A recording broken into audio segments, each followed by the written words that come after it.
प्यारे छात्र छात्राओं, नमस्कार। आज हम 10+2 कक्षा के इतिहास विषय पर आपका पुनरावृत्ति कार्य कर रहे हैं। हमने यह पाठ आपको पूरी तरह से करवा दिया है। सभी प्रश्नोत्तर पूरे हो चुके हैं। रिवीजन वर्क के रूप में आज हम आपके साथ इस वीडियो क्लिप में कुछ महत्वपूर्ण बिंदुओं पर पुनः चर्चा करेंगे। उसके पश्चात हम आपसे इससे संबंधित क्वेश्चंस पूछेंगे ताकि आपका रिवीजन वर्क हो सके। प्यारे बच्चों, जैसा कि आप जानते हैं, पहले चैप्टर में हमने हड़प्पा सभ्यता के बारे में अध्ययन किया। दूसरे चैप्टर में हमने अध्ययन किया महाजनपदों का काल। महाजनपदों के काल में मगध का उत्थान, 16 महाजनपद कौन कौन से थे। उसके बाद मौर्य साम्राज्य का उत्थान, उसके पश्चात शक, कुषाण, सातवाहन और गुप्त साम्राज्य की स्थापना और उसकी बारे अध्ययन किया। प्यारे बच्चों, जैसा कि आप जानते हैं, महाजनपदों का काल 600 ईसा पूर्व के आसपास पाया जाता है। 600 ईसा पूर्व के आसपास भारत में 16 महाजनपद पाए जाते थे। इन महाजनपदों के बारे में हमें बौद्ध ग्रंथों से, जैन ग्रंथों से जानकारियाँ मिलती हैं। इन महाजनपदों में कुरु, पांचाल, मगध, वज्जी, कौशल, अवंती, उज्जैन, अस्मक जैसे महाजनपद थे। इन महाजनपदों में दो तरह की व्यवस्थाएं थी, एक गणतंत्रीय व्यवस्था, एक राजतंत्रीय व्यवस्था। अब आपको पता होना है कि गणतंत्रीय व्यवस्था ऐसी व्यवस्था थी जिसमें राजा का चुनाव एक सभा या समिति द्वारा किया जाता था और उसी के नियंत्रण में राजा कार्य करता था। इसी प्रकार से एक राजतंत्रीय व्यवस्था पाई जाती थी जिसमें राजा का चुनाव वंशानुगत होता था। पिता के बाद पुत्र, पुत्र के बाद उसके अगले पुत्र का राज्याभिषेक होता था। वह एक निरंकुश होता था, उसके ऊपर किसी तरह का नियंत्रण नहीं होता था। राजा उस समय जो राजा और समिति होती थी उनके द्वारा ही गणराज्यों की प्रशासनिक व्यवस्था चलाई जाती थी। उस समय जो 16 महाजनपद थे उनमें से 12 महाजनपदों में राजतंत्रीय व्यवस्था थी, जबकि 4 महाजनपदों में गणतंत्रीय व्यवस्था थी, जिनमें वज्जीगण और शाक्यगुण मुख्य रूप से गणों में आते थे। प्यारे बच्चों, इन महाजनपदों में जो सबसे प्रमुख महाजनपद उभर कर आया था वो मगध महाजनपद था। मगध महाजनपद के उत्थान के पीछे हमने आपको बताया कई कारण थे। मगध महाजनपद की भौगोलिक स्थिति बहुत अच्छी थी।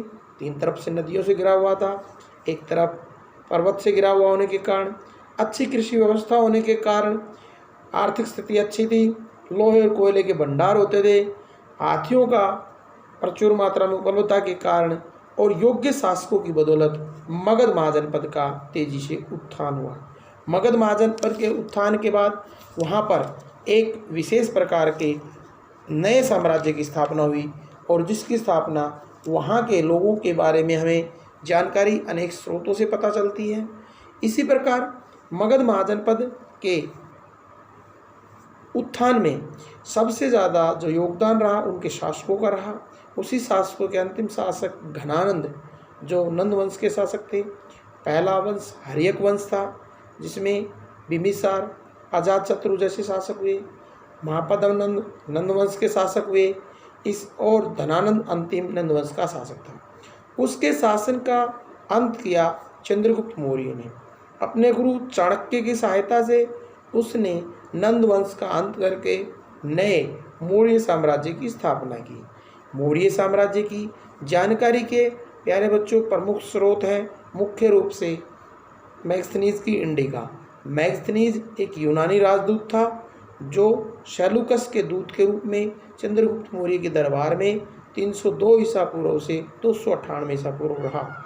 उसकी पुस्तक इंडिका थी। इंडिका के बारे में, भारत के बारे में बहुत कुछ महत्वपूर्ण जानकारियाँ मिलती है, विशेषकर मौर्य साम्राज्य के राजा के बारे में, राजा के मंत्रियों के बारे में, प्रशासनिक व्यवस्था के बारे में, सेना के बारे में और नगरीय व्यवस्था के बारे में तथा उस समय के 7 वर्गों के बारे में हमें जानकारी मिलती है।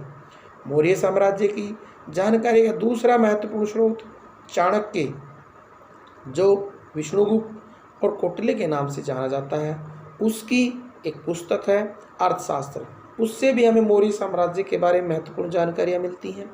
इसके अलावा हमें मौर्य साम्राज्य की जानकारी के लिए बौद्ध ग्रंथ, जैन ग्रंथ, बाद के उपनिषद, पुराण और मुद्रा राक्षस विशाख द्वारा लिखी एक ऐतिहासिक पुस्तक है, उससे भी हमें बहुत सी जानकारियाँ प्राप्त होती है। इसके अलावा मौर्य साम्राज्य की जानकारी के स्रोतों में अभिलेख, सिक्के, गुफा अभिलेख उस समय के जो पाए गए उनसे हमें जानकारी मिलती है।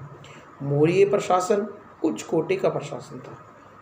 मौर्य शासकों द्वारा जो प्रशासन स्थापित किया गया उनमें सबसे ऊपर केंद्रीय प्रशासन था, जहाँ राजा और उसके मंत्री होते थे।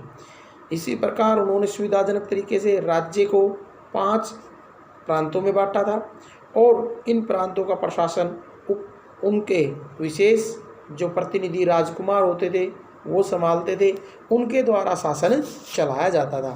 प्रांत जो मुख्य रूप से शासन कर चलते थे उनमें प्रांतों के अधिकारी होते थे।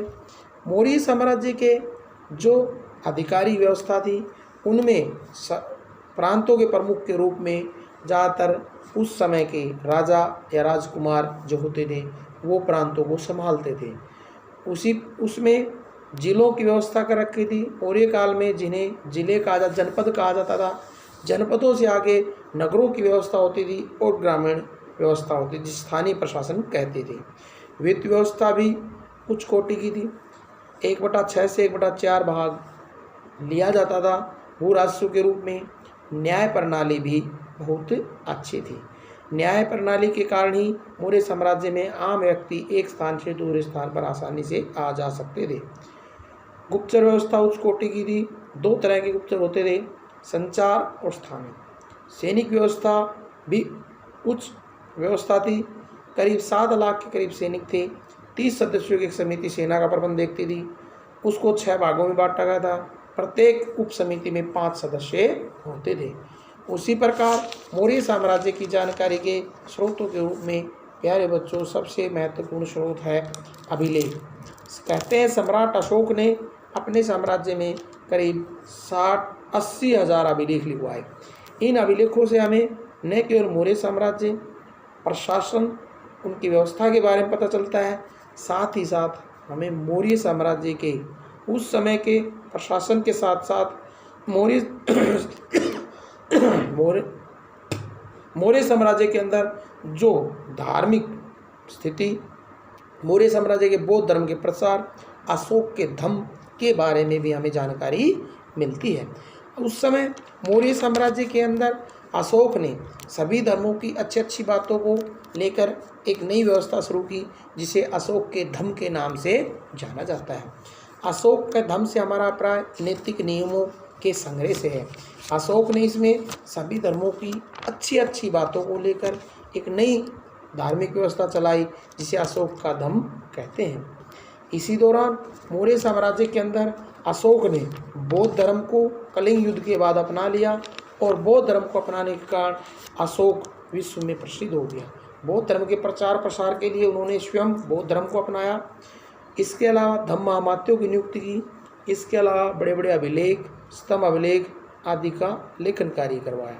प्यारे बच्चों, मौर्य साम्राज्य भारत का पहला विशाल साम्राज्य था, जिसने भारत के खंडित टुकड़ों को इकट्ठा करके एक विशाल एकता स्थापित करने का बहुत बड़ा प्रयास चाणक्य और चंद्रगुप्त मौर्य के द्वारा किया गया था। चाणक्य विश्व प्रसिद्ध है। उसकी पुस्तक का नाम अर्थशास्त्र है। उसमें राजा के कर्तव्य, मंत्रियों के कर्तव्य और आम अधिकारियों के कर्तव्यों के साथ साथ आर्थिक राजनीतिक स्थिति के बारे में महत्वपूर्ण जानकारियाँ हमें मिलती है।